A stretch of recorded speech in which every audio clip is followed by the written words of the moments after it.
Welcome back everyone, it's Charlie. Chris Hemsworth was just talking about doing Thor 5 recently. There's even a big Chris Hemsworth Thor cameo scene during Deadpool and Wolverine that he filmed, so he's already come back since Thor Love and Thunder. Marvel previously made some announcements about their plans for him, like the Thor character, big Loki reunion that they've been working on in the background between the Thor movies and the Loki series, how Taika Waititi was out as director of Thor 5. So we'll break it all down. Everybody saw God Loki at the end of Loki Season 2, so I know there are a lot of questions on what's going on with him, especially heading into Deadpool and Wolverine because so much of the TVA is in that movie, and we're heading into Avengers Secret Wars in this big Marvel reboot in the next several years. So if you're brand new to the channel, be sure to subscribe to get all the videos. Your little cinematic universe is about to change forever.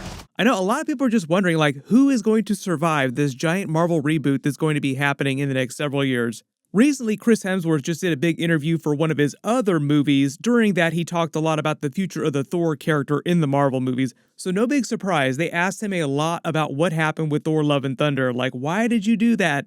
He said he personally takes all the blame for the way Thor Love and Thunder turned out. Everybody has their own opinion about this, but the way he explained it, he thinks it all went wrong because he got way too caught up in the comedy and the improv while they were filming, and there had been so much success in the last couple years preceding that with Avengers Endgame. Like, they were riding on this big Marvel high, all the Avengers hype and the hype from Thor Ragnarok, which is still the best Thor movie. And Taika Waititi's filming style just involves doing a lot of improv like that if you watch any of his other TV shows or other movies he's worked on. So because they've been so successful up to that point, Kevin Feige basically let Chris Hemsworth, Taika Waititi do whatever they wanted with those hundreds of millions of dollars. There were almost zero notes given, as opposed to Thor Ragnarok, which they use as sort of like a creative reboot for the character. So it's sort of like the first Thor movie in a new line of Thor movies. It sounds like on that movie, Kevin Feige and Marvel just kept them way more reined in about how weird, how silly they were able to get. Like, no, you're going way too off book here. We need to get back on the script. So really, if you want to blame someone for Thor Love and Thunder, blame Chris Hemsworth and Taika Waititi. But also, technically, some of the blame lies with Kevin Feige. They obviously let them do what they did. And you have to remember that most stars that are as successful, earning as much money as Chris Hemsworth, will typically just come in and do a lot of improv like that. Robert Downey Jr. is famous for it. How did Robert Downey Jr. become Iron Man? It was God's will. But one of the differences with Robert Downey Jr.'s performances in the Marvel movies is that they go into those movies knowing that that's going to happen, and he's way better at it than Chris Hemsworth is. So really, you just need a strong director to keep those actors under control, especially when they're not good at doing a lot of improv, which it sounds like Chris Hemsworth just went way too far on it. So Chris Hemsworth said that as a result of what happened with Thor Love and Thunder, he felt like he personally owed it to fans to give them a solid Thor movie, and that's the main reason why he pushed for Thor 5 with Kevin Feige and Marvel, and it sounds like they're letting them do that. What is Chris Hemsworth's last Marvel movie? He wasn't quite himself, and he had some work to do, so he leaves that film and embarks on a journey of self-discovery. Mostly because Marvel fell into such dire straits in the last couple of years, so much criticism, they wanted to go back to basics, and even with the creative misses that they've had with his character in the past, the Thor character is a foundational Avengers character, so he is a good rock of Gibraltar in this sea of all these new characters that they're trying to introduce. All they need now is just a banger script. There's so many directions they can take the character because it sounds like Thor 5 is still a couple years away. I don't know if it's going to happen before or after Secret Wars. We'll see about that. But you have Silver Surfer and Galactus eventually coming to the MCU. Thor will be awesome in a movie with them. There's Beta Ray Bill, there's the Godhead, there's everything with Zeus, the Battle of the Gods they set up with Hercules at the end of Thor Love and Thunder. There's everything with Valhalla, there's everything with this Loki reunion that they teased behind the scenes, so there's just like so many ideas for the Thor character going forward. He's been back and forth on whether or not Thor 5 would be his last Marvel movie. I think most of us are expecting it to be his last solo Thor movie, and if he continues as the main version of Thor after the big Marvel reboot after Secret Wars, then he'll just show up in Avengers movies or other people's solo movies, which is totally fine. Like, I'm okay with them not doing a billion Thor movies. I think most of us are expecting them to pivot more towards X-Men based characters heading into Marvel Phase 7 anyway, like the Mutant Saga. So just in general, it'll be like Thor showing up or crossing over with X-Men characters. As for Taika Waititi leaving the Marvel movies, basically he said he wouldn't direct Thor 5 or any future Marvel movies or TV shows. This is him talking more about the Hercules post-credit scene, how Marvel was using that to set up future story. So there is stuff that they're planning for that character.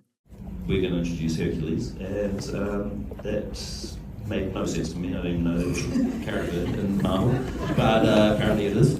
And it is good. I know it's opening up a whole new thing, which I won't be invited to go come and be a part of, but I'm happy for everyone who loves Greek gods. So if you were not a big Taika Waititi fan, it sounds like he decided that he was going to leave the Marvel movies a long time ago. Like, and we're just seeing that play out right now. Like, it's been a couple years since he's talked about it. The Hercules post-credit scene is really just about setting up the next Thor movie. Not so much about Avengers 5 Kang Dynasty or Avengers 6 Secret Wars, but Hercules might also appear in Secret Wars in a cameo too. Do you understand me, Hercules? Do you understand me, my son? Yes, Father. Because every character in the history of Marvel is supposed to have some kind of cameo in that movie. Like, think the portal scene from Avengers Endgame times 100. You want more? Yes, we wanted more. Bring every single character ever. Even Howard the Duck was in the portal scene in Avengers Endgame. So if Howard the Duck made it into the first version of that, you have to imagine the most obscure of characters will probably make it into the Secret Wars version of that. But when Zeus tells Hercules to go kill Thor and creates this larger plan to make the lesser beings, normal people, fear the gods again, because the whole theme in the movie is that people have turned away from the gods, they also address that during Moon Knight as well. Way fewer people across the universe believe in gods. So as a way to make the people fear them again, Zeus is having Hercules kill Thor in broad daylight, so to speak. They will fear us again when Thor Odinson falls from the sky.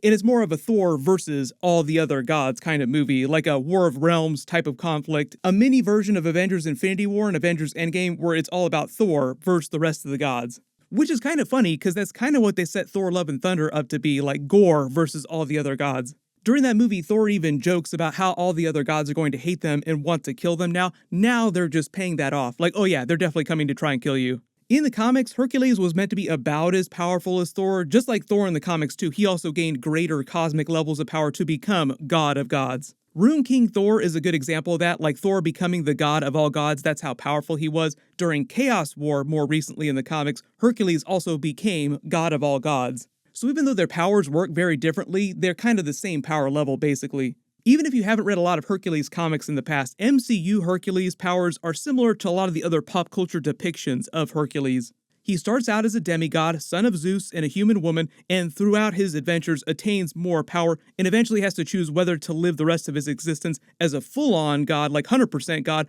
or pull a Thor in Avengers Endgame and just continue having adventures on his own on ground level. Thor's arc in the MCU has been pretty much that, like, do you accept your responsibility to become king of your people, become more of an actual god to your people, or do you just continue having fun across the universe?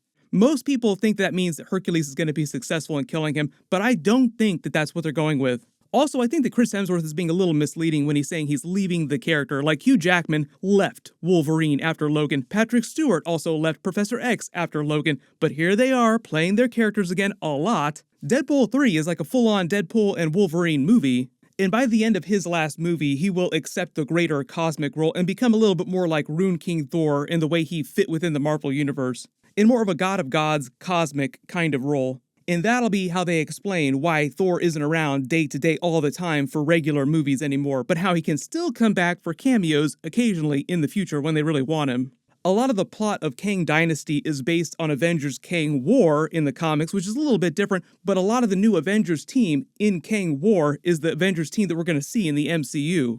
But in the way they change all the comic book stories for the movies, obviously Chris Hemsworth's Thor would be around for actual Avengers 5, so that would be a change from the Kang War of the comics. And I know there's still going to be tons of questions about the Jonathan Majors recasting. Reportedly, according to the official Disney schedule, this is all their movies, not just Marvel movies, but you can see it says Avengers 5, Kang Dynasty, so they're still proceeding with the Kang storyline. They'll pay that off in some way with some sort of recasting, like they'll just recast the Kang character or any version of Kang they use.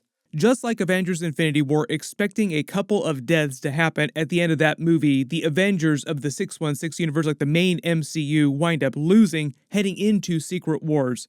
We just got a bunch of Deadpool and Wolverine trailer footage. There's the Secret Wars comic book at the end of that with the Doctor Doom teaser for God Emperor Doom. I don't know if they're actually going to use God Emperor Doom in Secret Wars, but them using the Secret Wars comic book from real life Marvel, like it's an actual comic book that you can go buy right now, is just meant to tell you that yes, this movie will set up Secret Wars. It's connected more to Secret Wars than it is to Avengers 5. But real big surprise, if you didn't see my CinemaCon Deadpool trailer video, I talk about the new footage that Chris Hemsworth filmed for that, like there's a cameo scene from Chris Hemsworth's Thor during Deadpool and Wolverine. It's supposed to happen during this scene in the TVA where Paradox, Matthew McFadden's character, is showing Deadpool all these monitors with all the different timelines, like the Avengers timeline. He shows Deadpool part of his own future, and in the footage that they didn't release online, you actually see Chris Hemsworth's Thor in a brand new scene that he filmed in Deadpool's future, cradling his body, crying over him as if Deadpool has died.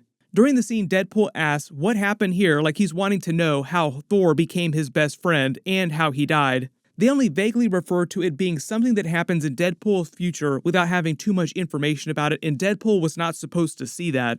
It's sort of like that scene during Loki Season 1 at the end of Episode 1 where he sees the timeline for the original Loki and how he wound up dying at Thanos' hands. It's meant to be connected to the Cassandra Nova plot during the movie, but the idea is that Chris Hemsworth has already come back to do new Thor after Thor Love and Thunder. So even without any Thor movies after Thor 5, just expect more of that from Chris Hemsworth. Everybody let me know in the comments, if they're doing Thor 5, according to Chris Hemsworth they are, what do you want the plot of that movie to be? And everybody really just wants to see him have a reunion with that god Loki. The sun will shine on us again, brother. That sounds like an Avengers 5 or Secret Wars kind of moment.